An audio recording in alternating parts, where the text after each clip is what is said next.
वडोदरा जिला के पादरा में धर्मपत्नी की मृत्यु के बावजूद जागरूक नागरिक ने वोट कर लोकतंत्र के पर्व में हिस्सा लिया। वडोदरा के पादरा में रहने वाले कनु भावसार की धर्मपत्नी का आज दुखद निधन हुआ है। उसके बावजूद कनु भावसार ने अपने मताधिकार का उपयोग कर बेहतरीन संदेश देश के नागरिकों को दिया है।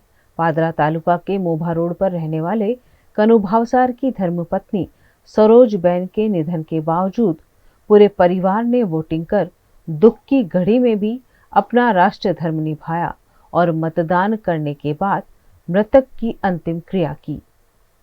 आज अमारा पादरा तालुकाना मोभा रोड गामમાં કનુભાઈ નગીનભાઈ ભાવસાર તેમના ધર્મપત્નીનું મરણ થયેલ છે।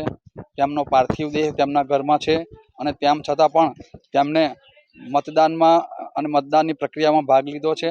આ આખા દેશ માટે અને આપણા દેશની અંદર દરેક મતદાર માટે એક આ જાગૃતિનો વિષય છે।